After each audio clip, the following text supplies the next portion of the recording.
अस्सलामुअलैकुम दोस्तों, मैं हूं शाहिद हुसैन। इस वक्त हम हाई कोर्ट में मौजूद हैं। दो तीन अहम केसेस हैं, बड़े केसेस हैं, जिसमें अक्सर पुलिस हम देखते हैं कि दावा करती है कि ख़तरनाक मुल्ज़मान के साथ मुकाबला हुआ, कई मुल्ज़मान को मारने का दावा किया जाता है और बेशतर जो ज़ख्मी हालत में गिरफ़्तार होते हैं वो बरी हो जाता है। और ख़ास तौर पर आपने कुछ दिन पहले देखा होगा कि डिफेंस में पुलिस मुकाबला कहा गया मुबैना तौर पर, जिसमें 5 जो सराइकी डकैत का जिनको नाम दिया गया उनको कत्ल कर दिया गया। अब सामने आया है कि उसमें से जो ड्राइवर थे PTI की एक रहनुमा के अब्बास, उनके अहल खाना को पुलिस ने मुआवजा दे दिया है, उनके फैमिली को घर दे दिए हैं। और इसके अलावा जो दीगर लोग हैं वो अब तक उनके हवाले से कोई बात सामने नहीं है। इस तरह जो 22 या पुलिस एहलकारों के खिलाफ मुकदमा दर्ज करने का जो एक दरख्वास्त दी गई थी सेशन अदालत में, वो भी वापस ले ली गई है। अब मेरे साथ अमीन अनवर मौजूद हैं, शौकत कुरैशी साहब मौजूद हैं, दोनों सीनियर सहाफ़ी हैं। इन मामलों को देखते हैं और ख़ास तौर पर जो पुलिस की और प्रोसिक्यूशन की जो नाअहली होती है उस हवाले से ही बात करेंगे। सबसे पहले अमीन, आप ये बताइएगा कि सराइकी डकैत का नाम दिया गया था, आपको पता है, और उसके बाद हाई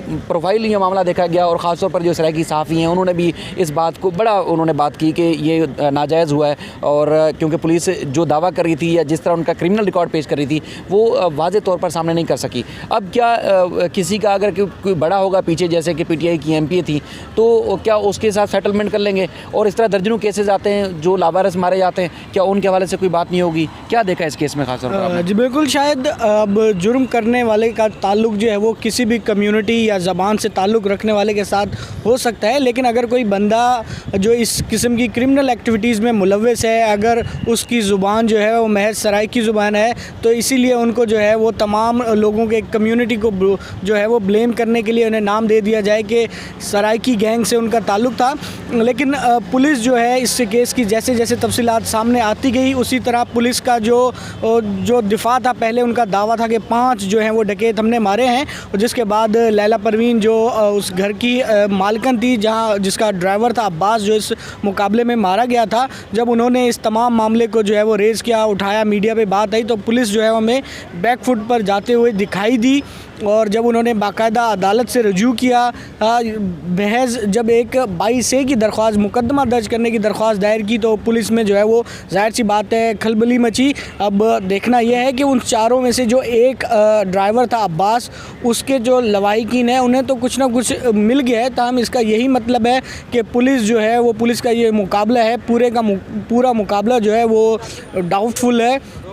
इस बुनियाद पर जो है इस वाक़े की ना सिर्फ असर-ए-नौ तहकीकात होनी चाहिए, बल्कि इसमें जो मुआवजे, जो सेटलमेंट है, उसे भी मंजर-ए-आम पर लाया जाए कि कौन लोग थे। क्योंकि वो जो दरख्वास्त गुज़ार हैं, जो 22A की एप्लीकेशन विड्रॉ की गई है, उसमें ना सिर्फ क्या टर्म्स एंड कंडीशंस हैं और जो लवाहिकीन हैं उन्हें क्या दिया गया है, क्या नहीं दिया गया, और अगर पुलिस कॉम्प्रोमाइज़ करती है तो इसका यही मतलब है कि जो मुकाबला था वो जाली था और अब्बास को जो है वो बेगुनाह मारा गया है।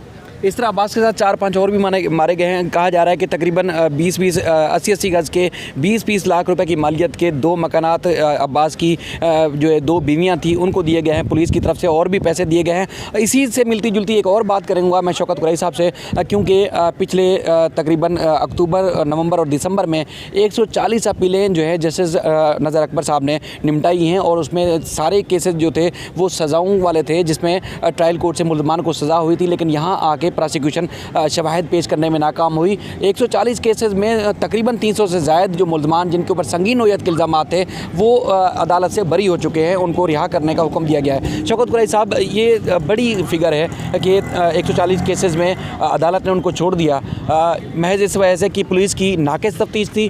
प्रोसिक्यूशन जो है वो इल्ज़ाम साबित नहीं कर सकी जो उनके ऊपर लगाए गए थे, और ख़ास तौर पर अदालत ने उन जो तफ्तीश करने वाले थे या पुलिस एहलकार थे, 3-4 तो ऐसे भी हमने देखे पुलिस एहलकारों को जेल भी भेजने का हुक्म दिया गया था। तो क्या वजह है? क्योंकि हम ट्रायल देखते हैं, ट्रायल में पुलिस साबित नहीं कर पाती है इल्ज़ामात, और इल्ज़ामात बड़े-बड़े लगाए जाते हैं। क्या वजह हो सकती है? 2-3 इसकी वजूहत हैं। एक तो जब कोई वाक़या होता है और वो केस भी दाखिल हो जाता है, तो उसके बाद ये तफ्तीशी अफसर की, तफ्तीशी हुकाम की ज़िम्मेदारी बन जाती है कि इस केस को आगे लेकर चलें।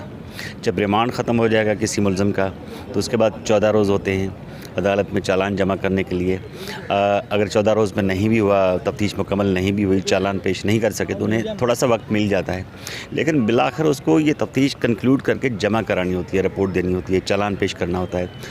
तो अगर उनके पास कोई एविडेंसेस नहीं आए, एक तो वसाइल नहीं है, इतने नहीं आए, तो फिर वो खाना पूरी करने के लिए कुछ न कुछ कर देते हैं कि जी इसकी जो है एतराफ़ी बयान है उस एतराफ़ी बयान की रोशनी में हमने फ़लाँ आदमी को पकड़ा, फिर उन्होंने एतराफ़ किया, एतराफ़ करने के बाद ये आपका पूरा चालान जो है पेश कर दिया है। तो वो ट्रायल कोर्ट के अंदर या अपीलेट कोर्ट के अंदर उसे साबित करना होता है। मिसाल के तौर पर एक कस्टडी में एक बंदे से स्टेटमेंट ली जाती है, उसकी उस वक्त तक कोई अहमियत नहीं है जब तक वो खुद उसको ट्रायल कोर्ट के अंदर या अपीलेट कोर्ट के अंदर तस्लीम ना करे। अगर वह इनकार करता है तो उसकी कोई अहमियत ही नहीं रहती। तो बहुत सारी चीज़ें ऐसी हैं, एक तो साइंटिफिक तरीके से जो इन्वेस्टिगेटर हैं उनकी कोई तालीम और तरबियत है ही नहीं। दूसरा ये है कि आप जब जाते हैं साइंटिफिक तरीके से इन्वेस्टिगेशन करने के लिए तो आपके पास रिसोर्सेज जो हैं वो कंप्लीट हैं या नहीं है, वो रिसोर्सेज भी नहीं हैं। तो नतीजे में ऐसी इन्वेस्टिगेशन होती है जब वो ट्रायल कोर्ट में केस चलता है तो एविडेंस मजबूत होती नहीं है, फिर ये सारे केसेस जो है ऐसे ही चले जाते हैं। शौकत साहब आपका बहुत शुक्रिया। ये इंतहाई अहम मालूमात थी, चाहे वो अब्बास जो मकतूल हैं जिनको पुलिस के मुकाबले मारा गया था, या फिर इस तरह जो तफ्तीश में मुल्ज़मान के ऊपर बड़े बड़े दावे किए जाते हैं, इल्ज़ामात आयद किए जाते हैं, उसके बाद मुल्ज़मान जो है वो अदालतों से बरी हो जाते हैं और ख़ासतौर पर ट्रायल कोर्ट के फ़ैसले सिंध हाई कोर्ट में आकर कलअदम हो जाते हैं। ये प्रोसिक्यूशन और हमारी जो पुलिस है, तफ्तीशी पुलिस, उनके लिए एक बहुत बड़ी बात है, उनकी नाकामी है। आप दोनों ने इंतहाई कीमती राय दी, आपका दोनों का बहुत शुक्रिया। फिर किसी और मौजू के साथ आपकी खिदमत में हाजिर होंगे, तब तक के लिए अल्लाह हाफ़िज़।